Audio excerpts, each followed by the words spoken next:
sobre um texto muito bonito, que está no livro Fonte Viva, capítulo 173, Ante a Luz da Verdade. Essa questão da verdade, que essa verdade para o orgulhoso é uma arma perigosíssima, porque todos os orgulhosos estão cheios de verdade. E o que a gente mais vê num momento como esse, de dificuldade, a gente vê aí pela imprensa, pelas redes sociais, são detentores de verdade guerreando uns com os outros, cada um com a sua verdade, e a sua verdade absoluta, e a verdade que todo mundo tem que obedecer, que tem que atender. Aí fica difícil as pessoas brigando pelas próprias verdades, assumindo seus próprios pontos de vista como se fossem grandes verdades, e para defender cada um seu ponto de vista, vale tudo. É um momento perigoso, é um momento que falta esse espírito cristão. Quando Cristo diz, nesse texto, conhecereis a verdade e a verdade vos libertará, de que verdade ele estava falando? Essa verdade que cada um tenta impor para os outros, essa verdade não vai libertar.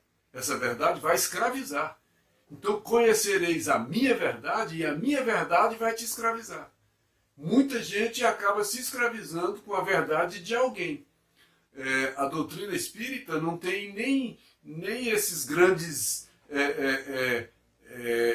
ídolos, grandes nomes de obediência cega, exatamente para que ninguém tenha verdade.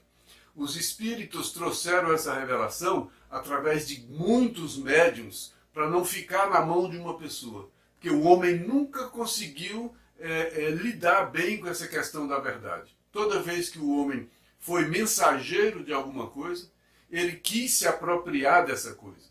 A própria religião se disse mensageira de uma verdade, se apropriou dessa verdade e muitas vezes escravizou a fé alheia em nome de uma verdade que era dela, que não era do Cristo. Porque a do Cristo liberta.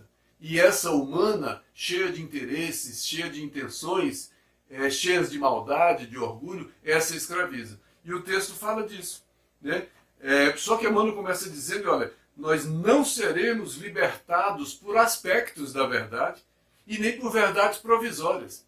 Essas meias verdades. O Cristo, quando diz palavras de vida eterna, porque são verdades que não vão ser mudadas. A verdade nossa é completamente provisória. Ela não aguenta uma pesquisa, ela não aguenta um estudo, ela não aguenta uma leitura. A verdade de determinadas pessoas não aguenta nem um vizinho. É tão precária, é tão limitada, que as nossas verdades não se sustentam. Elas não se sustentam diante dos outros, elas não se sustentam diante da razão, elas não se sustentam diante de nada. E a gente quer sustentar as verdades através da força. Como é que eu vou manter a verdade através da força? Aí o que o Emmanuel está dizendo é isso. Não adianta essas afirmações apaixonadas, querendo impor verdades, que elas não vão ser impostas. No próprio livro Consolador, que Emmanuel estava respondendo uma série de perguntas do grupo lá do Chico Xavier, tirando dúvidas, no início ele já esclareceu, ainda nos encontramos, Emmanuel, ele estava dizendo que ele ainda se encontrava num plano evolutivo, sem que possamos trazer para a aprendizagem de vocês as últimas equações. O que ele estava dizendo? Olha, eu vou responder para vocês um monte de coisas, mas eu ainda me encontro num plano evolutivo que eu não consigo trazer verdades absolutas para vocês. Eu vou trazer verdades também relativas. E ele continua. As últimas equações nesse ou naquele setor de análise. É por essa razão que somente poderemos cooperar convosco sem a presunção da palavra derradeira.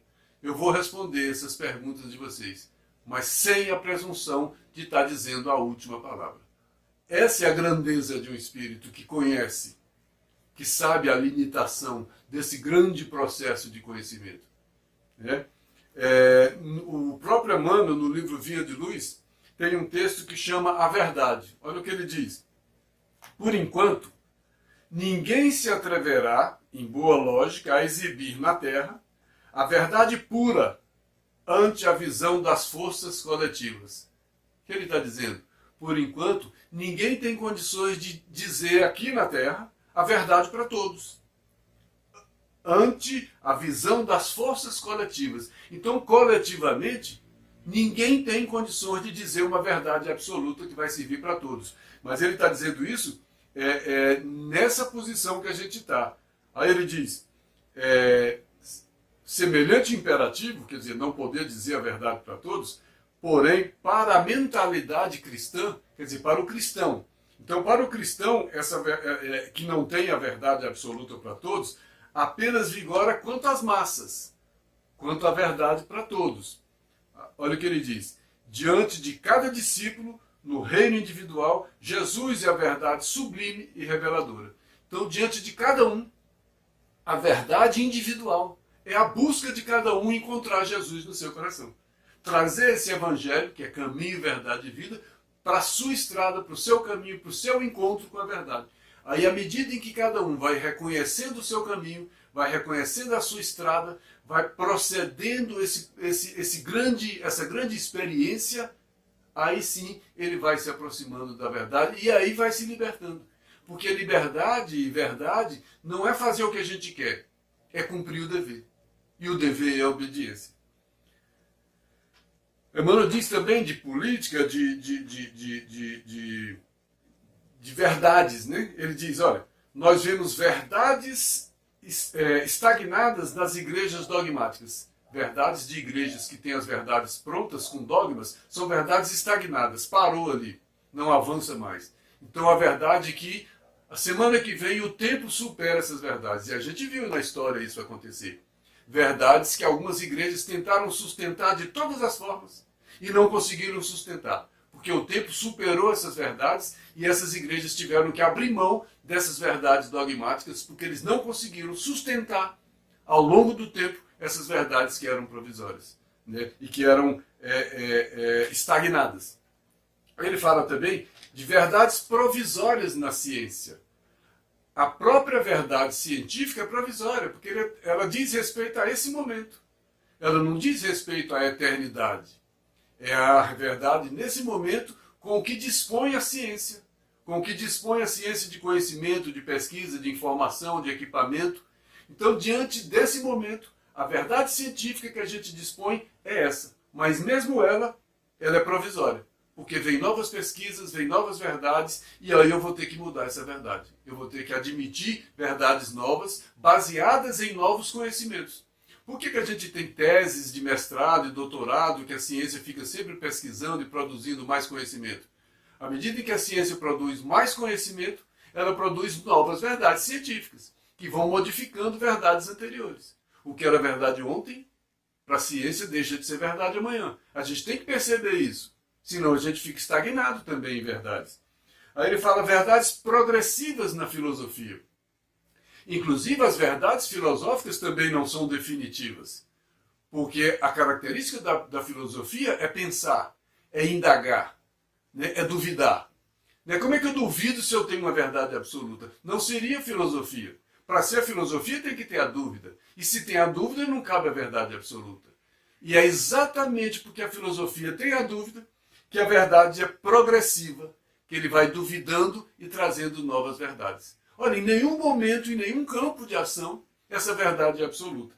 Ele traz para verdades convenientes na política. Olha a palavra que ele aplica para dizer. A verdade da política, ela é conveniente. Conveniente para quem? Para quem está dizendo as verdades, que não libertam, mas que escravizam. Né? É conveniente por quê? Porque a verdade que a política diz aquilo que convém a ela. Ela diz aquilo que dá retorno político para ela. Ela diz aquilo que dá voto para ela. Né? Então é uma verdade conveniente, é uma verdade que me convém. Já pensou o Cristo com uma verdade conveniente? Já pensou a justiça com uma verdade conveniente? Já pensou a verdade com conveniência? Primeira coisa que a verdade ia ter era que morrer. Porque não seria verdade. E verdades discutíveis em todos os ângulos da vida civilizada. Então, em todos os ângulos da vida civilizada, as verdades são discutíveis. São discutíveis porque são provisórias. Aí ele fala que a gente precisa de 2 passos diante desse processo: penetrar a verdade e discernir a verdade. É difícil penetrar a verdade, é difícil discernir a verdade, mas cabe a cada um de nós. Penetrar, ele diz que é compreender as obrigações que nos competem. Penetrar a verdade não é perceber a obrigação dos outros, é perceber as minhas obrigações. E discernir, quer dizer, distinguir, é renovar o próprio entendimento, é mudar a minha compreensão das coisas. Aí eu estou renovando. Aí ele conclui: conhecer, portanto, a verdade é perceber o sentido da vida. Qual que é perceber o sentido da vida? O sentido da minha vida? É compreender o necessário. É um textozinho do necessário que está no Via de Luz que eu trouxe para concluir. Compete-nos guardar dentro de nós mesmos uma atitude adequada diante dos desígnios do Todo-Poderoso. Então compete a mim essa atitude adequada diante da vida, diante das coisas. Eu preciso entrar em contato com os ensinamentos do Cristo. E os ensinamentos do Cristo estão no Evangelho. E é uma verdade que eu não consigo chegar a apreender toda essa verdade, porque eu não consigo colocar, como a gente estava conversando há pouco, o oceano dentro de uma xícara. A minha verdade, o meu recipiente é muito pequeno para caber a verdade. Então cabe a verdade do meu tamanho. E a verdade do meu tamanho é precária, provisória e não aguenta o tempo, porque o tempo vai estabelecendo novas verdades. Que Deus nos abençoe.